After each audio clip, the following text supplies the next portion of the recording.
Muy buenas, Cartagena. Hoy nos asomamos a la bahía para recordar aquellas noches donde el mar se llenaba de luces y castillos flotantes, una tradición que marcó el alma de nuestra ciudad, pero que también guarda un recuerdo muy amargo. Somos María y Lorem. Hola a todos. No olvidéis suscribiros y darle al me gusta si queréis más historias como esta. Eso es, apoyad el canal. Hoy viajamos a la elegancia de la velada marítima y al silencio que dejó tras de sí la noche de Santiago de 1972.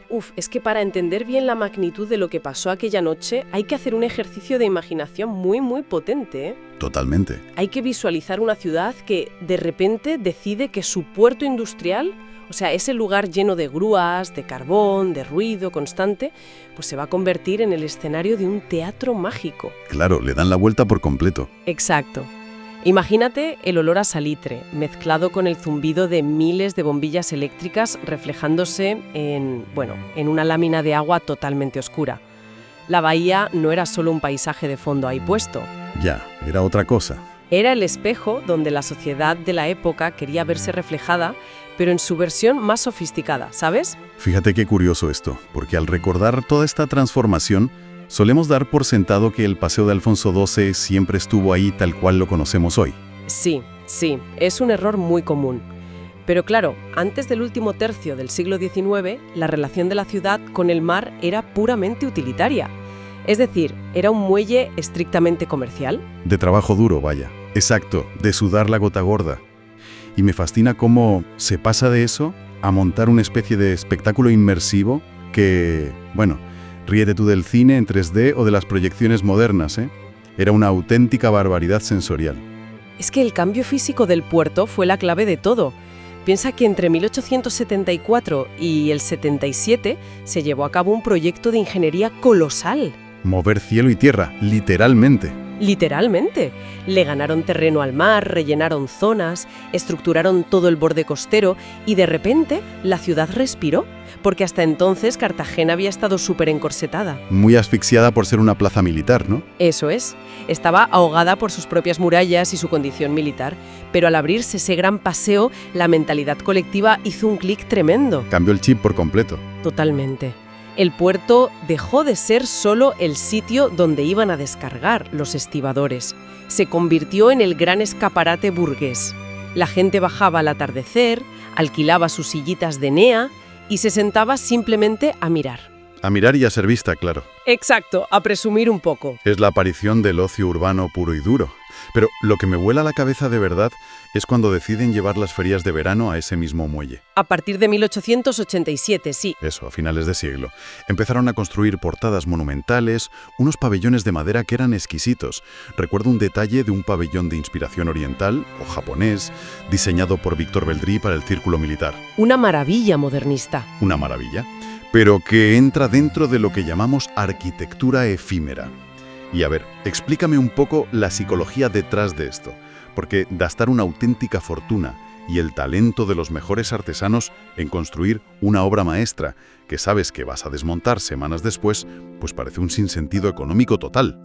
A ver, desde una perspectiva puramente contable, pues sí, es una ruina. Claro, tirar el dinero. Pero desde la sociología del poder y el orgullo fíbico, tiene todo el sentido del mundo. La arquitectura efímera es, en el fondo, la demostración definitiva de abundancia. Ah, ¿es un derroche intencionado? Exactamente. Es una forma de decirle a todo el mundo y a tus propios ciudadanos: oye, tenemos tanta riqueza, tanto talento técnico y tanta prosperidad que nos podemos permitir el lujo de crear la máxima belleza solo para disfrutarla un fin de semana. Madre mía, qué prepotencia tan estética. Es que el pabellón oriental que mencionas de Beldry era una auténtica virguería de la ebanistería. Su fragilidad era justo lo que le daba su aura poética, ¿sabes? Claro, lo efímero te obliga a disfrutarlo a tope porque mañana ya no está. Eso es. Sabes que va a desaparecer, así que la experiencia es mucho más intensa. Y el clímax de toda esta demostración de poderío técnico eran los famosos transparentes, ¿verdad? Esas carrozas acuáticas gigantes. Los transparentes eran una locura. Es que leí que, por ejemplo, en 1901, lograron poner a flotar un elefante monumental en la bahía. Y el truco era que no solo lo iluminaban desde fuera con focos, sino que la estructura estaba iluminada desde dentro. Sí, parecían linternas gigantes, flotantes. Pero a ver, ¿cómo lograban que eso funcionara sin provocar un desastre? porque estás mezclando tecnología eléctrica incipiente, madera, tela fina y agua salada. O sea, la receta para un accidente. Bueno, era un desafío técnico de primerísimo nivel para la época. Construían un esqueleto, unas costillas de madera muy finitas y flexibles, y sobre eso tensaban telas traslúcidas o unos papeles especiales muy tratados. Como si fuera una cometa gigante, ¿no? Algo así, sí. Y en el interior metían la iluminación. Al principio usaban gas, ojo. ¿Gas? Madre mía, en un barca de papel. Imagínate el peligro. Luego ya pasaron a la eléctrica. La luz atravesaba la tela desde dentro y creaba un efecto de volumen y un color espectacular. Pero el riesgo era altísimo, claro. Un cortocircuito, una bombilla rozando la tela Y tenías una antorcha gigante flotando en medio de la bahía. Pero es que esa audacia, ese riesgo, era parte de la magia. Ver deslizarse esa estructura enorme de luz sobre el agua creaba una irrealidad brutal. Como un palacio mágico. Total. Además, el mar actuaba como una caja de resonancia para la música de las bandas que iban tocando y como un espejo negro que duplicaba la luz. Era una obra de arte total, una experiencia inmersiva completa. Es fascinante. Pero claro, damos un salto en el tiempo porque esta tradición tan sofisticada, tan bonita, inevitablemente sufre el impacto de los eventos históricos. Evidentemente, la historia pasa por encima de todo. Pasamos por la Guerra Civil, luego la durísima posguerra, los años de la autarquía. Décadas donde, supongo, iluminar la bahía con miles de bombillas era una frivolidad impensable cuando la gente no tenía ni para comer. Claro, la supervivencia pura mandaba. Pero llegamos a la década de los 60s y 70s, la famosa época del desarrollismo en España. Y el año clave en nuestra inmersión de hoy es 1972. Un año marcadísimo para la ciudad. Y por lo que estamos viendo, la velada marítima de ese año no era una fiesta más en el calendario, ¿verdad? Tenía una carga distinta. Completamente distinta. A ver, el contexto de 1972 es fundamental para entender esa euforia tan desmedida que, por desgracia, luego desembocó en el desastre. Estábamos saliendo del hoyo, básicamente. Eso es. España entera salía de una economía de carestía total. La industrialización por fin estaba trayendo los primeros SEAT 600 a las calles. Los televisores en blanco y negro a los salones. Exacto, y el propio concepto de irse de vacaciones. Entonces, recuperar la velada marítima con todo su esplendor era el símbolo material de que los años oscuros por fin habían quedado atrás. Mucha gente no sabe que ese entusiasmo de la gente no era solo por ver la fiesta, por ver las luces. Era un respiro. Era una sociedad celebrando que había sobrevivido. Había una especie de hambre atrasada de alegría, ¿sabes? Qué buena forma de expresarlo, hambre de alegría. Ya no era un evento solo para que la burguesía alquilara sillas de Enea. Era algo de masas, donde todo el mundo, desde el obrero hasta el militar, sentía que tenía derecho a participar de esa nueva prosperidad. Y esa necesidad imperiosa de exprimir la alegría nos lleva directos a ese fatídico mes de julio del 72. Porque además se juntaban las fiestas de la Virgen del Carmen con las del Apóstol Santiago. Un mes de locura festiva. Densidad máxima. Y la noche del 25 de julio ha quedado grabada en la memoria de la ciudad como una noche idílica, casi engañosamente perfecta. Era la noche soñada, la verdad. Viento de levante, en calma total. El mar que era un plapo. La ciudad entera volcada en el Paseo Alfonso XII. Lo describían como un ascua de luz. Una preciosidad. Y en el centro de todo este escenario de cuento, desfilando por el lago, estaba la barcaza Río Tajo, súper engalanada. Pero claro, cuando yo imaginaba un evento así, siempre pensaba en barcos de pasajeros normales, decorados un poco por fuera. Ya, es lo lógico pensar eso. Pero la Río Tajo no era un barco normal. No, era otra cosa. Era completamente otra cosa. Y fíjate, ese detalle estructural es el origen mecánico de todo lo que pasó después. A ver, explícanos esto. ¿Una patacha? ¿Qué palabra más curiosa? Sí, una barcaza plana. Su diseño no está pensado para llevar a multitudes de personas de pie. Son plataformas hechas para transportar cargas pesadísimas como carbón, maquinaria, bloques de piedra, pero en aguas muy tranquilas dentro del puerto. O sea, un fondo completamente liso. Exactamente. Muy plano para tener mucha superficie de carga y poco calado. Y para estas fiestas se usaban como si fueran bases flotantes gigantescas. Sobre esa cubierta plana construían las superestructuras decorativas de madera. Pero a ver, vamos a frenar un momento aquí, porque esto es clave. Dime. Si es una barcaza diseñada precisamente para aguantar toneladas y toneladas de carga pesada, de acero o carbón, porque iba a suponer un problema insalvable que se subieran decenas de personas encima. Claro, parece un contrasentido. Sí, porque al fin y al cabo el peso total de toda esa gente junta probablemente ni se acercaba al peso máximo de las mercancías que solía llevar. Es que la diferencia no está en cuánto peso llevas, sino en cómo se comporta ese peso y, sobre todo, dónde narices lo pones. Ah, la distribución. Exacto. En física naval, la estabilidad de un barco depende de la relación que hay entre su centro de gravedad y su metacentro. Vale. Sin meternos en fórmulas matemáticas, ¿cómo visualizamos el metacentro? Pues imagínate el metacentro como el punto de apoyo invisible sobre el que un barco pivota cuando se inclina hacia un lado. Si tú llevas toneladas de carbón, ese peso está totalmente quieto, inerte, y situado en el mismísimo fondo de la bodega. Claro, a ras de agua casi. Eso hace que el centro de gravedad esté bajísimo, muy por debajo del metacentro, y eso hace a la barcaza súper estable. Es como un tentetiso de juguete, ¿sabes? Si lo empujas, por mucho que lo tumbes, vuelve rápido a ponerse de pie. Entiendo perfectamente. O sea, el problema no era el peso de la gente en sí, sino que llevar la mercancía en el fondo no es lo mismo que, bueno, me imagino a un camarero intentando llevar una bandeja inmensa llena de vasos de agua hasta los bordes. ¿Tal cual? Y el camarero va de pie en un autobús urbano que va dando frenazos y acelerones. Al final todo se va al suelo. Esa analogía del camarero es súper gráfica para entender cómo se mueve un líquido, pero es que encima añádele el problema de la estructura. Sobre esa cubierta plana del río Tajo ya habían levantado una estructura de madera altísima. Claro, el transparente, la decoración. Y muy pesada, así que el centro de gravedad ya estaba peligrosamente alto, rozando el límite del metacentro. Y para rematar, le metes la carga viva. La gente. Multitud de personas, decenas de invitados y autoridades de pie, moviéndose, caminando por lo alto de la cubierta. Cuando el centro de gravedad de un barco plano sube tanto que supera el metacentro, el barco pierde de golpe su capacidad de adrizamiento. Adrizamiento, o sea, la capacidad de volver a enderezarse, ¿no? Eso es. Pierde su equilibrio natural y se convierte en una balanza completamente desbocada que solo está esperando a que algo la detone. Lo que más me estremece al recordar todo esto es precisamente esa analogía del equilibrio. Pensar que algo tan monumental, tan espectacular, dependa de un hilo tan sumamente fino. Una balanza que se vence de golpes y todos corren hacia el mismo lado. Y eso fue exactamente lo que detonó la tragedia. Llegó de la forma más trágicamente festiva posible, porque la barcaza, que ya iba abarrotada con un sobreaforo tremendo por culpa de esa euforia de la que hablábamos, todo el mundo quería subir. Claro, navegaba despacito por la dársena, y en un momento dado pasan justo por delante de la tribuna donde estaba sentado el jurado calificador de las fiestas.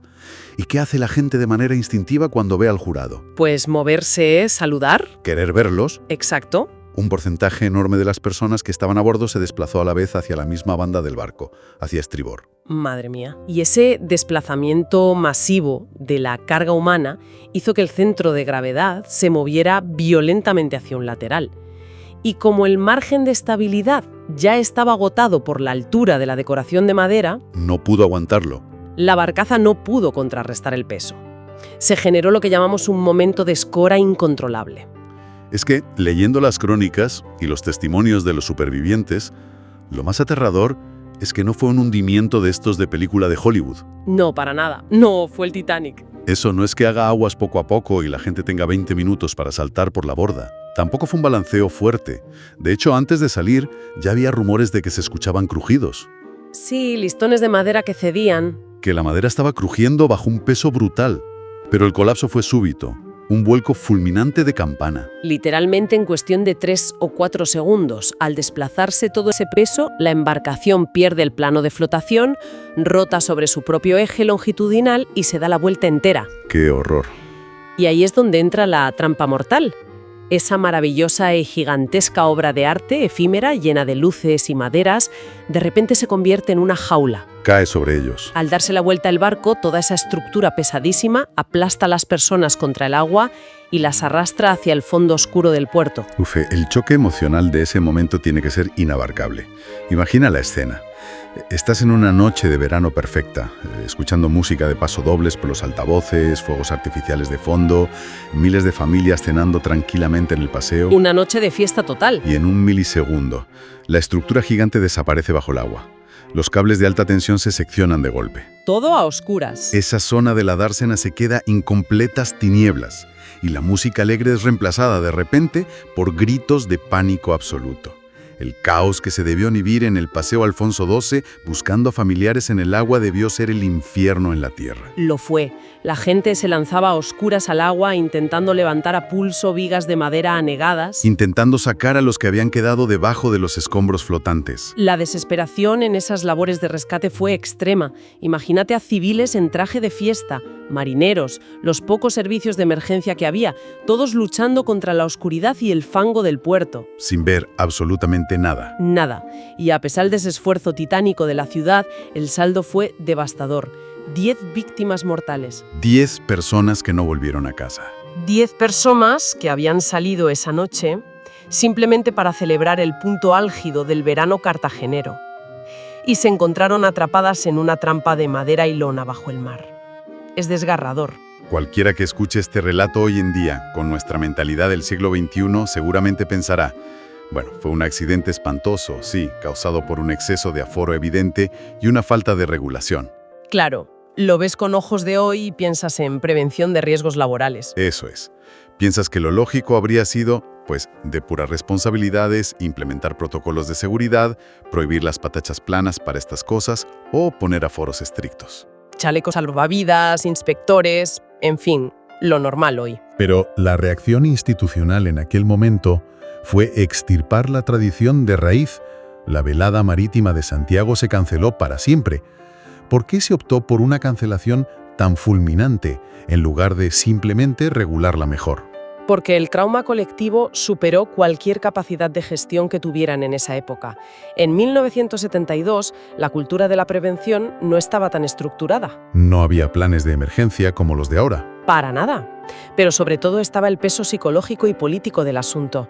Piensa que ningún alcalde, ninguna autoridad de la época iba a atreverse a firmar un papel permitiendo que, al verano siguiente, unas carrozas llenas de música y luces volvieran a pasar sonrientes por la misma zona de agua donde la ciudad acababa de llorar a 10 vecinos asfixiados. Ya, es que era moralmente inviable hacer una fiesta ahí. La forma de imponer ese luto oficial fue borrar la velada marítima del calendario para siempre. Al pensar en esto, uno siempre se pregunta, y es un debate complicado: ¿fue la cancelación total la única salida moral en aquel 72? ¿O dejamos que el miedo, comprensible, nos arrebatara una parte enorme de nuestra identidad cultural?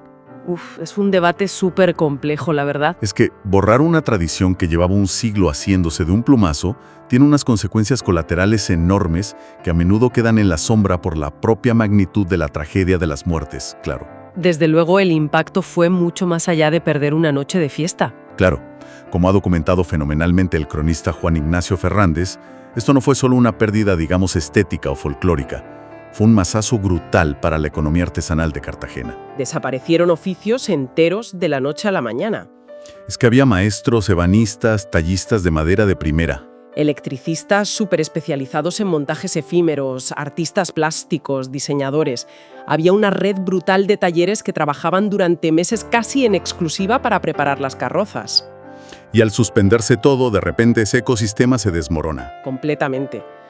Todo ese talento técnico que se había acumulado durante generaciones para construir palacios flotantes, pues dejó de tener utilidad y lamentablemente se extinguió. Y a nivel sociológico, la relación de la ciudad con su propia bahía sufrió una mutación que es fascinante analizar. Tras el 72, el mar dejó de verse como ese escenario dócil y seguro para el exhibicionismo puro. Perdimos la inocencia, digamos. Exacto. La velada de Santiago era pura vanidad profana, en el buen sentido. Era decir, mirad qué bonitos somos y qué luces tan espectaculares hacemos. Pero al desaparecer, ese vacío en el agua fue ocupado gradualmente por la festividad de la Virgen del Carmen. Pasamos de lo profano a lo sacro. Es un mecanismo psicológico de defensa súper clásico en las sociedades marineras. Sí, pasamos del espectáculo puro a buscar protección. Es que cuando la naturaleza te demuestra de esa forma su poderío y te castiga la arrogancia técnica de ignorar la física por querer divertirte más, la sociedad inevitablemente busca refugio en lo sagrado. Te hace agachar la cabeza. Claro. La procesión marítima de la Virgen del Carmen no busca asombrar a nadie ni usa arquitectura efímera desafiante. Es un acto de respeto profundo de pedirle permiso al mar para navegar.